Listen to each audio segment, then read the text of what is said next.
They told me the king was doomed. Frankly, so was I. Right up until I accidentally invented crop rotation and terrified an assassin into early retirement. Let me rewind. My name is Leo, and 3 days ago, I was a mildly overworked history teacher in Leeds. I specialized in failed states, agrarian reform, and sarcasm. Then I choked on a grape at a faculty party, woke up in a 4-poster bed reeking of lavender, and found a sobbing servant calling me, "Your Grace, the king's consort."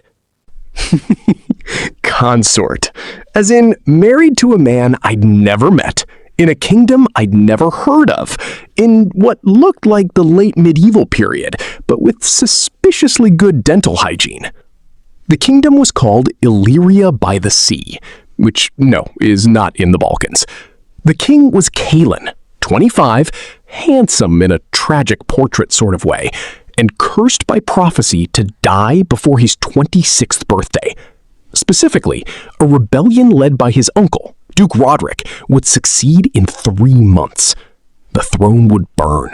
The king would be gutted like a trout. "And me?" I asked the sobbing servant, a girl named Mira. "You, Your Grace, are expected to look beautiful and expire nobly, possibly in poetry." I looked down at my consort robes, velvet, gold trim, deeply impractical, and said the only sensible thing. Right, cancel the poetry. Kalen was not what I expected. When I finally met him, tall, dark circles under his eyes, holding a goblet of wine like a security blanket, he took one look at me and sighed. "You're the consort, my mother's idea. You're supposed to smile, wave, and distract me from the inevitable. Can you do that without being tedious?" I'd survived parent-teacher conferences. Define tedious. Is crop rotation tedious? He blinked. What? And triple field systems? Manorial reorganization?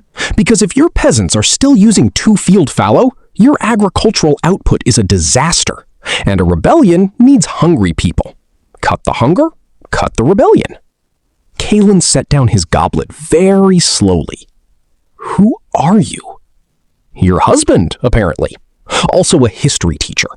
You've got 6 weeks until harvest, a food shortage, and a treasonous uncle who's bribing your knights with grain he doesn't actually have. I read your tax records last night. They're a war crime." He stared at me. Then he laughed. A raw, rusty sound, like a drawer opening for the first time in years. "You're mad." "Probably, but I'm right." That was day 1.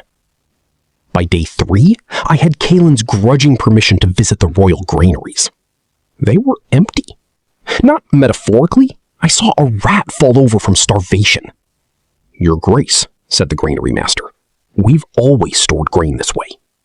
"You've always starved before harvest too," I said. "Get me chalk and a very large board." I explained crop rotation like I was teaching year 9. 3 fields, wheat, barley, legumes. Legumes put nitrogen back in the soil. No, not magic. Yes, better than praying. By the end, the granary master was taking notes. A kitchen boy was crying tears of hope.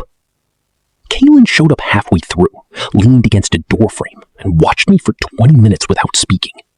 When I finished, he said, "You could have fled. The southern pass is still open." And miss the look on your uncle's face when he finds out his rebellion's main selling point, starvation, is gone? Absolutely not. Kalen smiled. It was a small, dangerous thing. "You're not what I ordered." "You ordered a decorative spouse. I'm a historical inevitability. Now, help me draft a land redistribution edict." Now, the rebellion. Duke Roderick was your classic angry noble. Big castle, bigger ego, and a private army funded by promises of post-coup plunder. He expected Kalen to panic, hoard food, and drive the peasants into his arms. Classic failed state playbook. But I taught the fall of the Roman Republic. You don't beat a rebellion by fighting it. You beat it by making it irrelevant. Dear Uncle, I wrote, because Kalen refused to call him anything else. Your rebellion relies on 800 mercenaries who are currently unpaid. I know this because their captain, Sir Corvin, drinks in the tavern where my kitchen boy's cousin works. I am prepared to offer those 800 men winter contracts, hot food, and back pay if they walk away from you by sunset tomorrow. Alternatively, you can pay them yourself, but we both know your treasury is full of IOUs and bad faith. Choose wisely. Your affectionate nephew's husband, Leo. I sent the letter by market cart. Within 6 hours, Sir Corvin was at the palace gates, asking if the hot food included mutton. Kalen watched from the throne room, visibly vibrating. You bribed a mercenary captain with stew! And job security. Don't underestimate job security. I also offer dental. We don't have dentistry. They don't know that. The rebellion unraveled faster than cheap tapestry. Without mercenaries, Roderick had his household knights, about 50 men, mostly cousins, and a lot of angry rhetoric.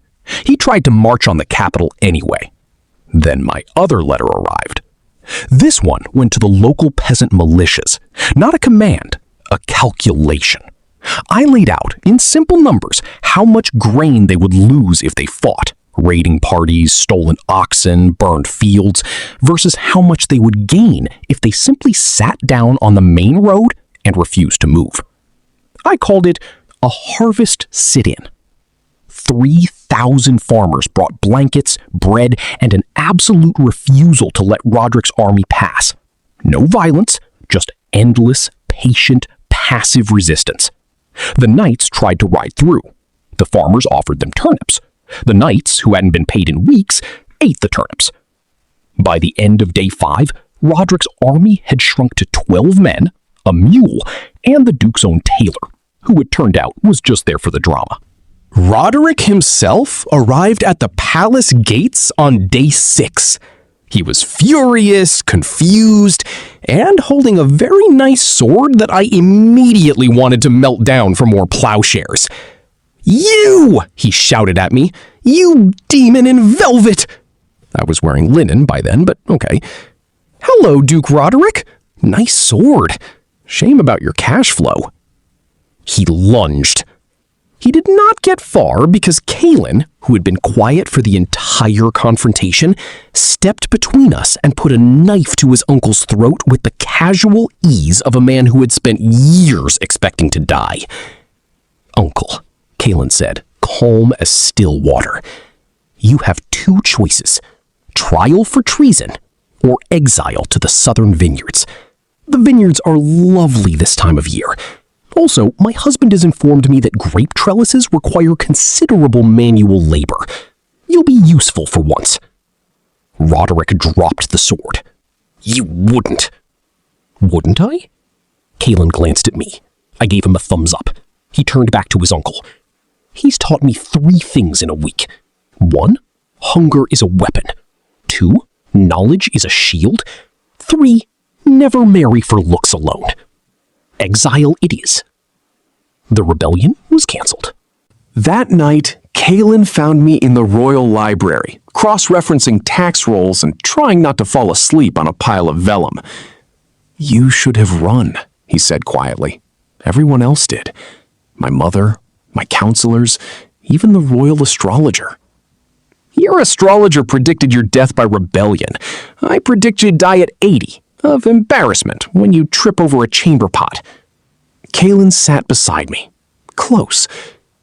"Why did you stay?" I thought about it. The real answer was messy, because I'd spent my whole life teaching kids about fallen kingdoms, and I was tired of endings. But what I said was, "Because you looked at me like I was furniture, and I'm petty." He laughed. Then he kissed me. It was unexpected, warm, and tasted faintly of wine. "I apologize," he said, pulling back, "for the furniture comment." "Apology accepted. Now help me recalculate the autumn grain tax. If we do this right, next year we can afford roads." He groaned, but he picked up a quill. 6 months later, the kingdom didn't just survive, it thrived. Crop rotation tripled yields. The new roads connected markets. Duke Roderick became an exceptionally grumpy vintner, and his wine won a minor award. Sir Corvin's mercenaries retrained as the Royal Agricultural Corps, which was just a fancy way of saying they dug ditches and felt good about it. And Kalon? He stopped sleeping with a dagger under his pillow. He started sleeping with me. Not just in the conjugal sense, though that was nice, but in the quiet, trusting way of two people who had looked at a prophecy and said collectively, "That's cute. Watch this."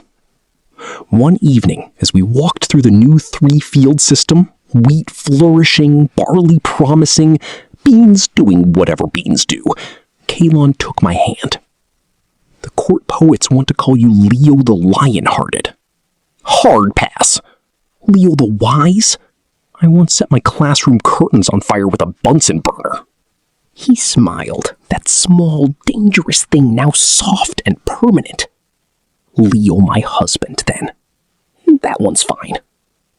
And somewhere in a dusty prophecy scroll, the words doomed to fall quietly became doomed to be wrong.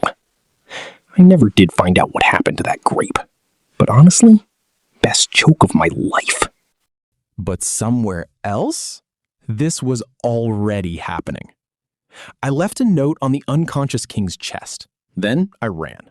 The note said, "Your Majesty, please sleep. The kingdom will not burn down in 4 hours." I checked.